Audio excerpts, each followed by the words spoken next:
Seja bem-vindo à aula de fluxo de repetição. Também conhecido como loops, eles são utilizados para executar uma operação várias vezes. Você poderia utilizar uma estrutura dessa para construir um aplicativo que escrevesse centenas de vezes a mesma frase no seu sistema operacional.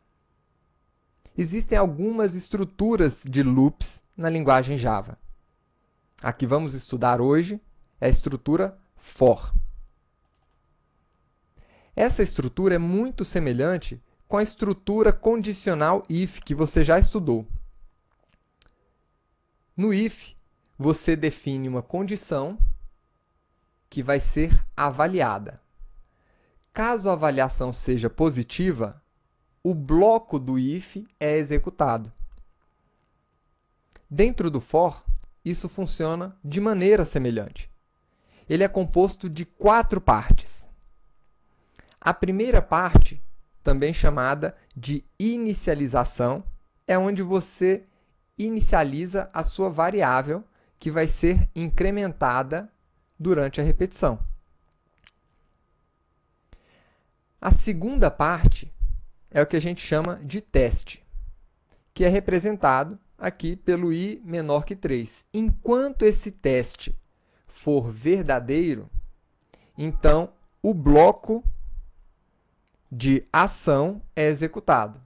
Então, o bloco que vai dentro das chaves vai ser executado enquanto o teste for verdadeiro. E depois desse bloco ser executado, nós passamos para a etapa de atualização da nossa variável. Então, vamos ver como esse for funciona. Vamos imprimir dentro do for o valor dessa variável.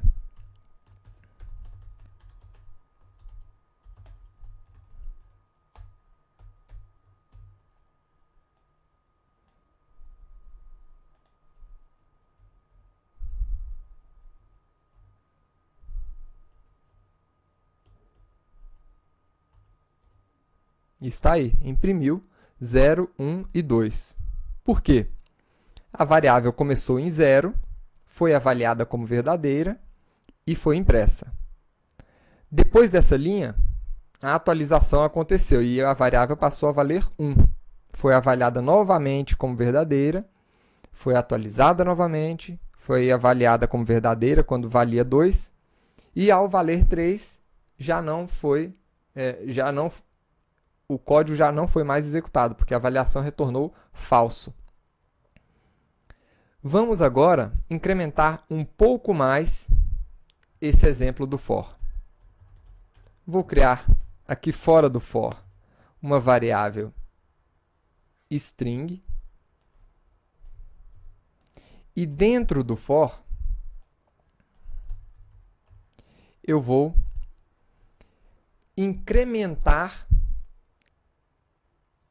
essa variável.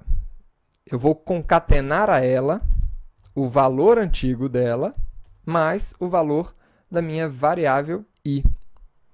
Nós sabemos que essa expressão pode ser reduzida para mais igual i. Isso aqui vai retornar para a gente todos os números juntos ali. Agora, tome cuidado com essa variável i. Ela só pode ser utilizada dentro do bloco do for. O contexto dela está limitado ao bloco do for, porque ela foi inicializada aqui dentro. Se você tentar imprimir a variável i fora do bloco for, você vai conseguir um erro de compilação. Tá aí. Nem sequer vai conseguir compilar o código. Agora, a gente poderia melhorar ainda mais esse código colocando um separador para os números, para a gente saber quais são os números mesmo que nós estamos vendo. Então, vamos separar eles por vírgula.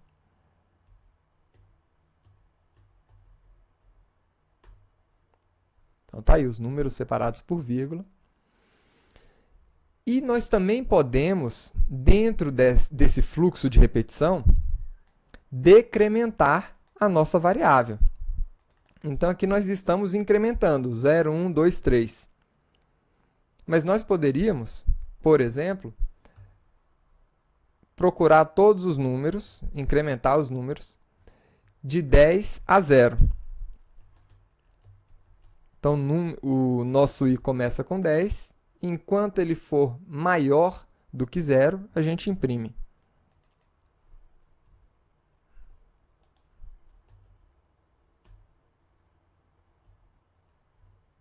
Está aí.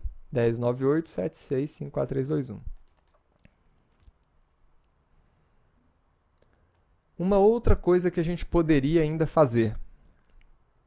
Utilizando o conhecimento que você já tem do operador módulo, a gente poderia verificar todos os números pares entre 0 e 20.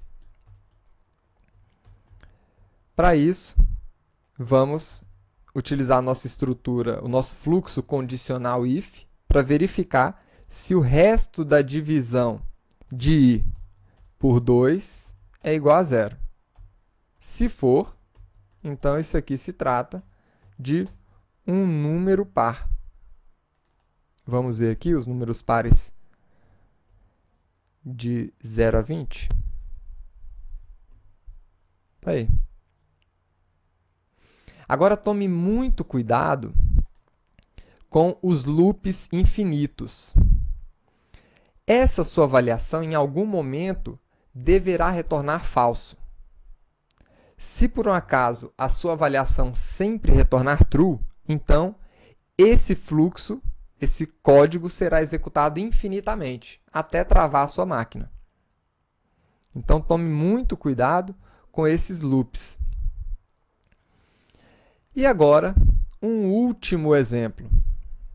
Vamos construir um quadrado com asteriscos. Vamos começar aqui imprimindo uma linha de asteriscos. Então, vamos colocar aqui um limite. Então, eu quero imprimir 5 asteriscos. Então, vou colocar um tamanho aqui. Então, enquanto i for menor do que tamanho, eu vou imprimir os nossos asteriscos.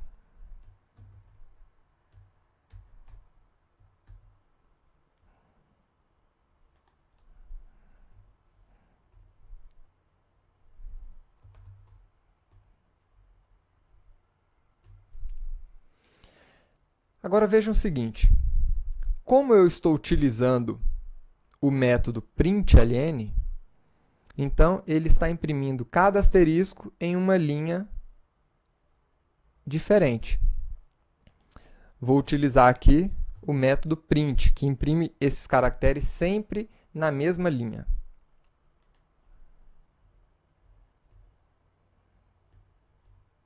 E aqui está.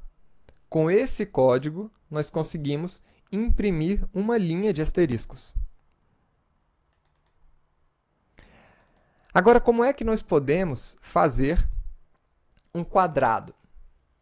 Um quadrado ele vai ser composto aqui de 5 linhas de asterisco. Nós temos uma linha. Como é que nós podemos agora repetir essa operação várias vezes? Novamente usando essa mesma estrutura de repetição. Se essa estrutura, se esse fluxo me retorna uma linha de asteriscos, então vou colocar ele dentro de um outro fluxo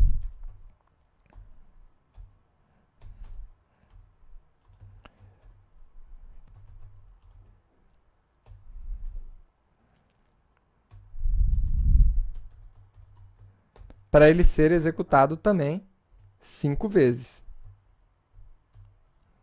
E no final dessa execução, eu vou fazer uma quebra de linha, ou seja, no final de cada linha, no final de cada linha de asteriscos, eu vou dar uma quebra de linha.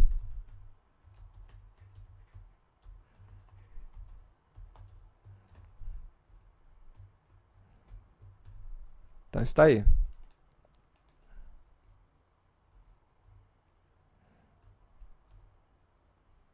Pronto, conseguimos o nosso quadrado de asterisco. E agora, nós podemos aumentar esse quadrado quantas vezes a gente quiser.